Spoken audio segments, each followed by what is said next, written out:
I'm not an expertise on trauma-informed practice, but I thought there are just a few things that would be important for us to consider when working with people forced migration background. So a trauma-informed approach looks at four distinct areas. So one of the first things that it focuses on is that it realizes the impact of trauma. And the best definition that that I love of that defines trauma is that trauma is the body's normal reaction to an abnormal life event, which encompasses that anything that we would not consider, that your body would not consider normal. So things like being hit by a car can result in trauma. So oftentimes we think of trauma as something related to war, but actually it can be something very small, a small experience that you might have. And the other thing to consider is that how people react to trauma is going to be very, very different. And what one person might consider traumatic might be very different to what somebody else might consider traumatic. So it's very important that with the guests or the people that you work with, that you take that into consideration. So understanding, we're going to look at a bit later, just some effects of trauma looks like. Sorry. I can hear someone. I'm not sure. Oh, sorry, Miba. Now it's, yeah. Okay. And then second thing that it looks at is that it recognizes that there are signs of distress and signs of trauma, and how to best ensure that you're aware of those and recognize those signs of trauma. And we are going to talk about that a bit later as well. And then the third thing is that we respond with compassionate trauma sensitive techniques, which we'll talk about as well in a bit. But the most important thing is ensuring that you do have a quiet time to talk to somebody if they need that, but also a safe and quiet space that you can remove them from the space that's triggered or brought up that trauma. And lastly, but not least, we seek to avoid and resist re-traumatization. So if something has happened that has caused trauma, whether it might be a loud bang, I think things, even like fireworks, just the setting off of fireworks or things, we would make sure that next time we take that into consideration or you make sure that guests are aware of something. So if you're going to have any loud noises or sudden movements, even things like if you're going to have police coming into your organization, you might not recognize that, but a lot of guests that you have might not have a very positive attitude towards law enforcement. So or even especially law enforcement that comes in with full kits, or they bring in search or rescue dogs and things like that. So it's important to be able to explain that to the guests that you're working with prior to that event, so then they're able to prepare themselves as well as have an exit strategy. So if it's something that they're not going to be comfortable with, they know either not to attend that day or they are able to leave before it happens. So some of the key principles that highlight what trauma-informed approach. The first one is safety, and safety is very important because it's offering stability, consistency, and just being aware of your environment. So ensuring that you're providing an environment, one that's trauma-free in the sense that there is no weapons or anything like that you might even think about. Things like knives, which might be a normal thing that you might think, oh yeah, we use that. But just being aware that you are offering a space that's safe. And along with safety is that you have somewhere else the guests can go if they aren't feeling unsafe. So in your current space that you are going to offer a community cafe, do you have a quiet room? Do you have a space that offers, if they do need to talk, or if they just need a moment to just gather themselves, that they have a place where they can go that's completely outside of the area that you're already working with. And then the second thing is culture. Now, culture is important because one, it's celebrating diversity, and you're going to get lots and lots of different cultures. But one of the things that we're really big is that creating a sense of cultural humility. So you're taking into account cultural considerations. And I think we've mentioned before that just because two people come from the same area will not mean that they're going to get on. So things like that, or taking into account providing halal food, if you have Muslim guests, or providing a space to pray, especially if you have Muslim guests, or just being aware of cultural consideration. So one thing that we've recognized is obviously we shake hands with everyone, but in some cultures, actually, they will not be able to shake hand of a woman. And so it's being aware of that and making sure the volunteers that you work with are aware of those things. But it's also responding in ways that are culturally sensitive. So being aware of the part that race, language, different languages, and just class system and things plays in everyday society is really, really important. And trustworthiness, this is one of the key things. In order to build rapport, you need to be able to have trust. In order to build trust, you need to have consistency, compassion, and dependability. So your guests need to be able to know that they are able to depend on you. And it can be simple things like, coming in, and if they've shared something with you, actually asking them about it the following week. So if you know something, there's going to be a really big life event happening, or they're waiting, they've heard back they have a case, their interview, the following week, following up and asking them. But one of the things that trust often, we have to make sure that trust does not mean that you are protecting someone in a way that could harm them. So we always tell volunteers that we don't keep secrets, in the sense that we don't keep secrets that might be an issue with safeguarding. So if a guest tells you that, they're being harassed, or could potentially be in a situation where they could be unsafe, or it could lead to somebody else being unsafe, we always have to make sure that we are reporting that. But it's ensuring that we're letting them know that we're reporting it, not because we want to get them in trouble, but simply because we want to make sure that they're safe, because their safety is the most important thing. Now, another thing, number 4, empowerment. So we celebrate resilience. And it's really, really important to recognize that actually the refugees that come into your space, they have come through so much, and they've endured so much, and to be able to get to where they are, it takes a lot of courage, it takes a lot of resilience, it takes a lot of determination, and it's important to honor and celebrate that, and to use that as a tool to be able to think of how can we help, that they're able to bring the experiences, they're able to bring the skills that they have, and how can we empower them to use those skills to better their life where they are at now.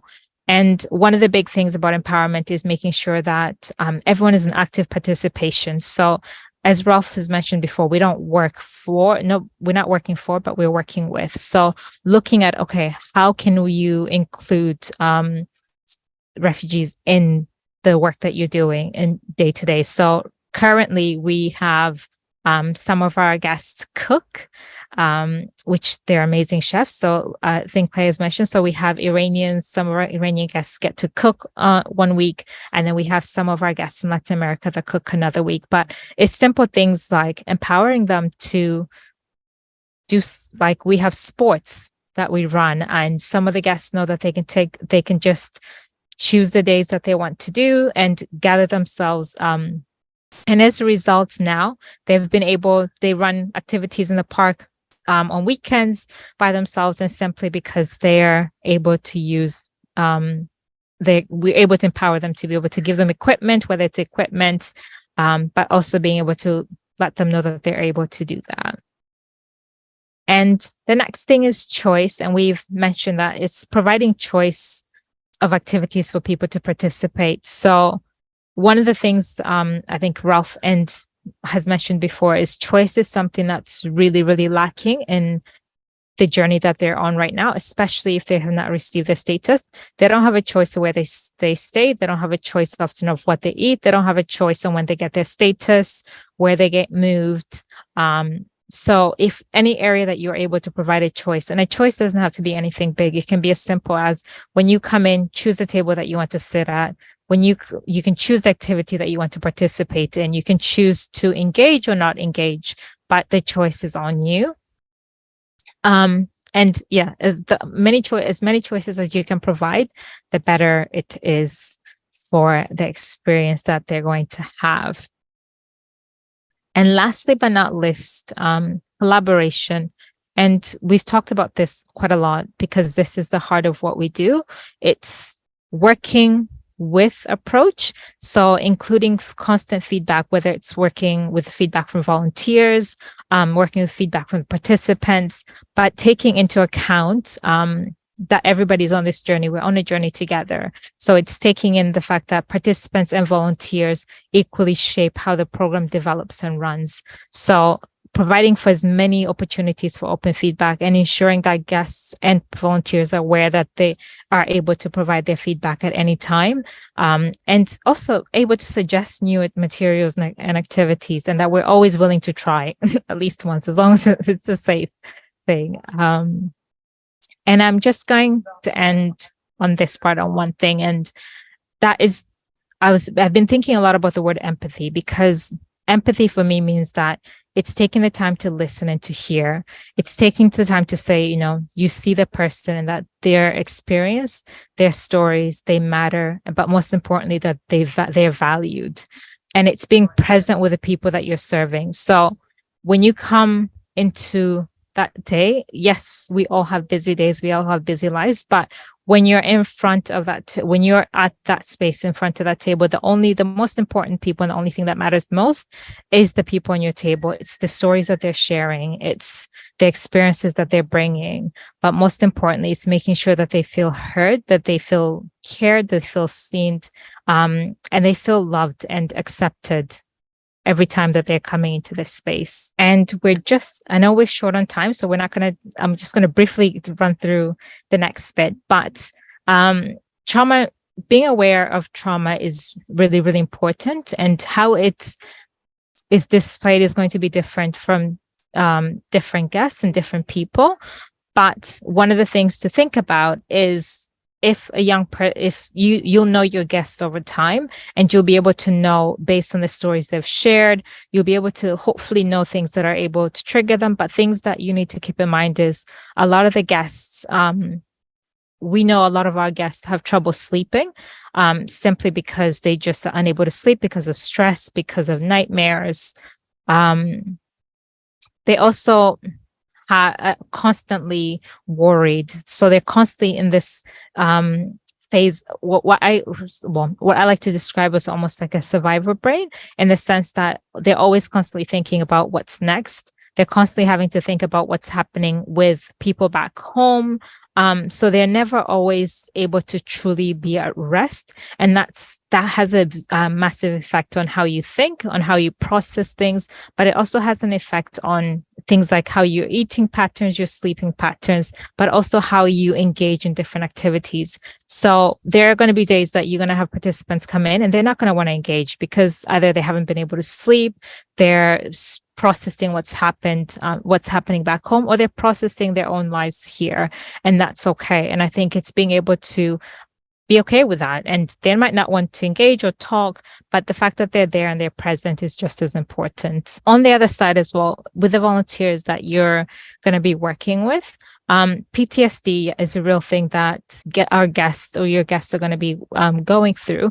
But there is something else, and it's called secondary trauma. And secondary trauma means that a lot of times your guests are going to be hearing stories that, quite frankly, are not normal. Experiences that the guests might have gone through, and especially because we all see and we all hear all the terrible things that happen across in different parts of the world. So if you can imagine, when the refugees come into your space and they share their experiences of what's happening, what they've gone through, what's happened back home, it can be a lot to take on, especially if that's not your normal setting or your normal experience. So one of the things that we always ensure is that our volunteers know that when that does happen, if somebody does share something that really, really just is traumatic and they feel the effect of that, is that they're able to step out. So they're able to either leave for the night if that's what they need to do, or they're able to just just go and do something else. So either it's go in the kitchen and help in the kitchen, but just to change the setting. And then the other thing that we do is we do make sure that we follow up with them in the week. So follow up and make sure that, hey, are you okay? Do you still need somebody to talk to? And checking in is very, very important, and ensuring that they do have somebody that they can talk to. So when they're talking to, it's important that they're not sharing personal details or any details that will break that trust with the person that shared their story with them. So any identifiable details they were not sharing, but it's very, very important that they're able to talk to somebody about what they're going through. And if it does become too much, it's important to let volunteers know that they're able to take breaks. And I think that's something that's really, really important. So ensuring that, okay, if you see that a volunteer is really, really struggling because they're constantly on a table where they're just hearing really, really heartbreaking stories and they're just not able to cope, it might be worthwhile to just say to them, you know what, maybe for the next couple of weeks, maybe just take some time to do some self-care. And on the evening that you're meant to come here, maybe do something fun for yourself. But there is always opportunities to help. And I think it's important that you understand that it's a privilege to be able to serve the people that we get to work with. And the refugees have so much to offer.